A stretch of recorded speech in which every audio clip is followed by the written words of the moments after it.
दोस्तों, आप तमाम लोगों ने बकरीद के दिन एक मामला देखा था कि किस तरह से हिमाचल प्रदेश में मोहम्मद जावेद नाम के एक व्यक्ति के दुकान पर हिंदुत्ववादी संगठन के जो लोग हैं वो पहुंचे, उसकी दुकान पर हमला किया, पूरी दुकान के अंदर जो सामान था उसे निकाला और उसे फेंक दिया।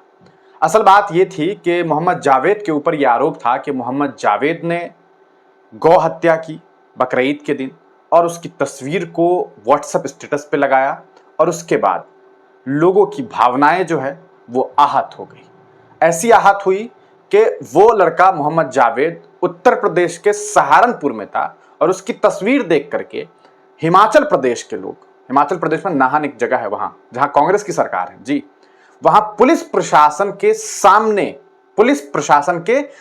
आप देखिए, यहां पर पुलिस वाले हैं, यहां पर सारे के सारे ये जो टोपी टोपी वाले दिख रहे हैं ये सारे पुलिस वाले हैं।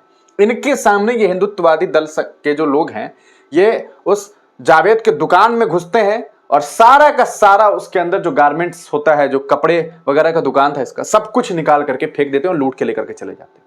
अब इस पूरे मामले में जब हमने ये खबर चलाई तो बहुत सारे लोगों ने हमने कहा कि भैया हिमाचल प्रदेश, इस पूरे मामले के बाद इन लोगों ने ऐलान किया बाज़ाब्ता, एक इन लोगों का आंदोलन हुआ, प्रोटेस्ट हुआ, सड़क पर इन लोगों ने मार्च निकाला और नारे लगाए कि गोली मारो सालों को, और फिर इन लोगों ने नारा लगाया जय श्री राम का और तरह तरह के नारे लगाए। पुलिस प्रशासन तमाम तमाशा देखती रही। जब हमने इसको लेकर के खबर बनाई कि ऐसा ऐसा मामला सामने आया तो बहुत सारे लोगों ने कहा सही तो किया, बहुत अच्छा किया। उसके बाद हमने ये भी बताया कि किस तरह से यहाँ के लोगों ने सीधे सीधे ये बात कही कि जितने भी लोग हैं जिन्होंने मुसलमानों को दुकान दे रखा है वो खाली करवाएं। और आपको बताएं, चौंकाने वाले आंकड़े सामने हैं कि 16 मुस्लिम दुकानदारों को जबरन यहां से खाली करना पड़ा। लोग यहां से अपना अपना जो शॉप था वो सब खाली करके वहां से पलायन करने को मजबूर। आई रिपीट कि कांग्रेस की सरकार है हिमाचल प्रदेश में, कांग्रेस की पुलिस प्रशासन, ये सब कुछ मामला घटित होता है। उस पूरे मामले के बाद उत्तर प्रदेश की पुलिस प्रशासन इस पूरे मामले में जांच पड़ताल शुरू करती है, क्योंकि जिस तस्वीर को उसने अपलोड किया था, यह मामला उत्तर प्रदेश में हुआ था। उत्तर प्रदेश की पुलिस ने जब इस पूरे मामले को संज्ञान में लिया तो पता चला कि जिस तस्वीर को उसने डाला था वो गाय थी ही नहीं। जी हां, यानी कि जो गौ हत्या भारत में बैन एक तरह से कहा जा सकता है, तो गौ हत्या तो की ही नहीं थी। प्रोहिबिटेड जो जानवर है उसकी कुर्बानी नहीं दी गई थी, बल्कि भैंस की कुर्बानी दी गई थी, और भैंस की कुर्बानी जायज है यहां भारत में, भारत सरकार के द्वारा। और जायज हो भी कैसे नहीं, कम से कम इतनी तो शर्म रखेंगे कि जो भारत पूरी दुनिया में सबसे ज्यादा बीफ एक्सपोर्ट करने के मामले में एशिया का सबसे बड़ा मुल्क है और देश का दूसरा तीसरा टॉप एक्सपोर्टर है बीफ का, सबसे बेहतरीन क्वालिटी का बीफ भारत का होता है। कभी विदेश जाइए, पता कीजिए, वहां के लोग बताएंगे कि भैया हम लोग तो बहुत इंतजार करते हैं कि भारत से बीफ आए। भारत की सरकार पैसा उठाती है, आपको मालूम होगा, चंदा उठाती है भारतीय जनता पार्टी वहां से, तो भारत में कम से कम ये तो नहीं कहेंगे कि नहीं भैया नहीं कर सकते। तो उत्तर प्रदेश पुलिस प्रशासन ने इस पूरे मामले की जांच पड़ताल की। खुद सुन लीजिए यूपी पुलिस क्या कह रही है। सर, एक स्वामी यशवीर का जी महाराज का एक बयान आया है, पुलिस को अल्टीमेटम दिया गया है। देखिए, जावेद नाम का एक व्यक्ति है जो जलालाबाद क्षेत्र का रहने वाला है और अन्य प्रदेश में जाके संभवतः जो है वो निवास करता था और कार्य करता था। उसकी जो है एक सोशल मीडिया पे कुर्बानी के संबंध में जो कुछ फोटोग्राफ्स वायरल हुए थे, इस संबंध में जो है एक स्वामी जी द्वारा जो कथन दिया गया कि उसमें उसकी गिरफ्तारी सुनिश्चित की जाए। इसमें जो अभी तक जांच से तथ्य प्रकाश में आए हैं कि यह प्रतिबंधित पशु नहीं है, बल्कि जो परमिटेड पशु है उसकी कुर्बानी की गई थी। और सोशल मीडिया पर जो तस्वीर थी वो थोड़ी विभत्स थी। इस वजह से जो है सांप्रदायिक भावनाओं को भड़काने के संबंध में जो है उस व्यक्ति के विरुद्ध अभियोग पंजीकृत किया गया है और सुसंगत धाराओं में अभियोग पंजीकृत करके थाना प्रभारी को तत्काल उसके विरुद्ध कार्रवाई हेतु निर्देशित किया गया है। Thank you sir.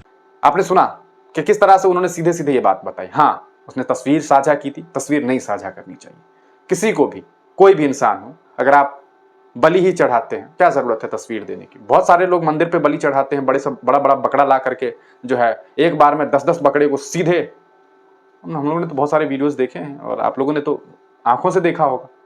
ये चीजें तस्वीरों में दिखाने की कोई जरूरत नहीं। ये किया, ये गलत किया, इसको लेकर के उस पर जो है कार्रवाई हो सकती है। जैसा कि उन्होंने कहा कि हमने कार्रवाई करने की बात की, हालांकि ये एक तरफा कार्रवाई होगी, एक प्रेशर में कार्रवाई होगी, वरना इस तरह की कई सारी तस्वीर बहुत सारे लोग साझा करते हैं लेकिन नहीं होती है कार्रवाई। लेकिन सोचने वाली बात यह है कि जिस जावेद के साथ ऐसा सलूक हुआ, जिस जावेद की वजह से वहां कई सारी दुकानों को खाली करवा दी गई। एक और वीडियो को देखिए आप, हिमाचल प्रदेश के लोकल मुस्लिम नेता है, उन लोगों ने क्या कुछ बातें कही।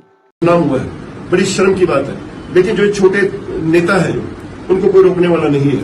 वो बाहर से आ रहा कोई और, सबने 4-5 दुकानों का सामान लूटा है। डर के हमारे कम से कम 16 लोग यहाँ से जा चुके हैं अपना काम धंधा छोड़ के। कसूर एक का था, हिंदुस्तान है, यहाँ पे कोई भी अपना काम धंधा कर सकता है किसी भी शहर में जाके। अगर आज कुछ लोग ये कह रहे हैं कि यूपी का सभी बंदों को बाहर निकाल दो, सभी को कैसे बाहर निकाल दो?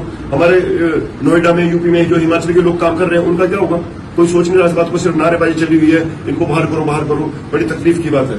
जो बाहर का बंदा अब आएगा, हमने डीसी साहब को ये बात बोल दी है, अब अगर बाहर का बंदा कोई नहाना के दंगा फसाद करता है, अभी 26 तारीख को भी कुछ लोग मीटिंग करेंगे यहाँ पे, हो सकता है उनमें भी कोई शरारती बंदा बाहर से आ जाए, तो अब नाहन से बाहर हम जाने नहीं देंगे।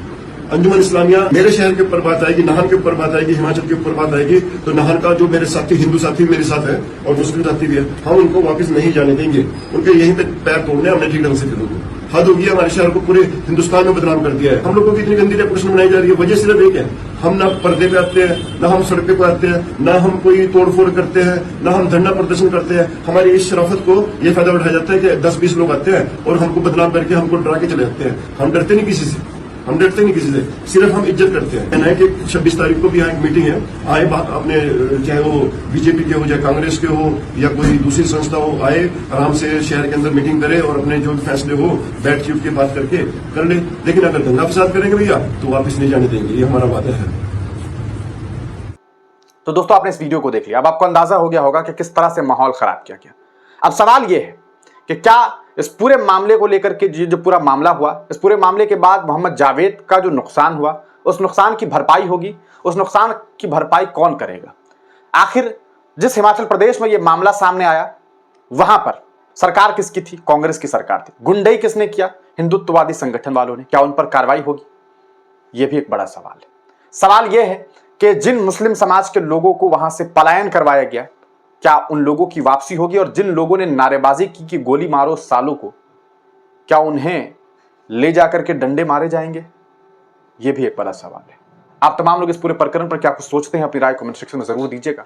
देश में नफरतें कितनी हावी हो चुकी है, इसका अंदाजा आपको इस वीडियो को देखने के बाद मालूम चल गया होगा। जो लोग ये कह रहे थे कि हिमाचल हमारे बाप की जागीर है, क्या आप वो जवाब देंगे कि क्या वाकई आपके बाप की जागीर है? क्योंकि बहुत सारे लोग कमेंट कर रहे थे।